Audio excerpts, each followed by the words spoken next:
My name is Brian Cox, and my Instagram is Classic Bike Building. I also have a site called Cox Aluminum Works. This is all about creating old time machine motorcycles, I guess you'd say. The BSA that we're talking about is a 1959, and it's a C15, and it's 250 cc's. It was a motorcycle I picked up at a yard sale.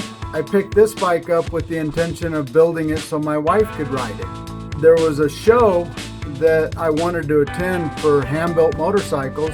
In September, after looking at the show, I realized it was coming up first part of the next year. I decided to build this bike and enter it, and they accepted it, and I got to go to a show with it. First bike I'd ever fully custom built. I've always built motorcycle things because I've ridden since I was 5. But this was really the first bike I just took from a frame and just made it what I want. I had an idea in my mind, and so how it happened, I honestly don't know. I was just stunned when I actually got accepted to the show. And then when I went to the show, I think I was kind of like, if you've been hit real hard and you're a little bit dazed after you've been hit, I felt like that a little bit. I was kind of dazed that I was there, that my bike got accepted, and that this whole thing just went really quickly. And the funny part about it is that was 3 years ago, and I haven't stopped building since then. And I've been in multiple shows, and it's turning into something entirely different now. It's nonstop, and I love it.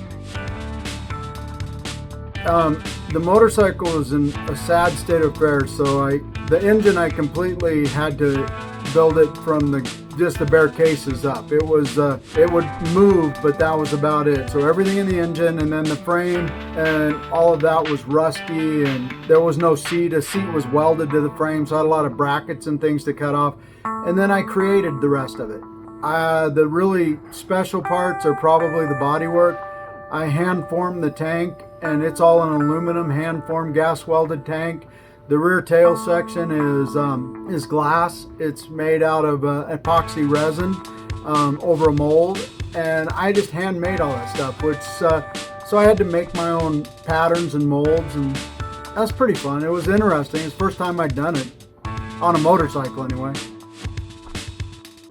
My favorite is honestly, and it's led to a lot more, but the aluminum work that I did on it for fabricating the tank. That's one of my favorites, the aluminum brackets and things that I built and hand riveted. I just like the way the copper and the aluminum offset each other when they're polished. So I think those are two of my favorite pieces on the bike.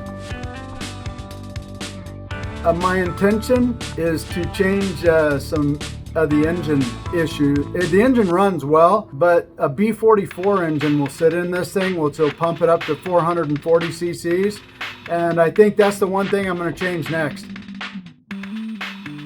It's got a very unique character. We talked about this earlier. I didn't want to put disc brakes and things on it. I wanted it to maintain the old character. Unless you've ridden an old British motorcycle, it's hard to describe, but it's fun. It's really fun, and maintenance on it is surprisingly little. I've done almost nothing since I built it except ride it. The inspiration was I wanted to go to a custom show, and I thought it'd be fun if I had a bike to try and enter, and that was the inspiration. And the other part of that was that I wanted to build a bike for my wife to ride, and she doesn't ride it.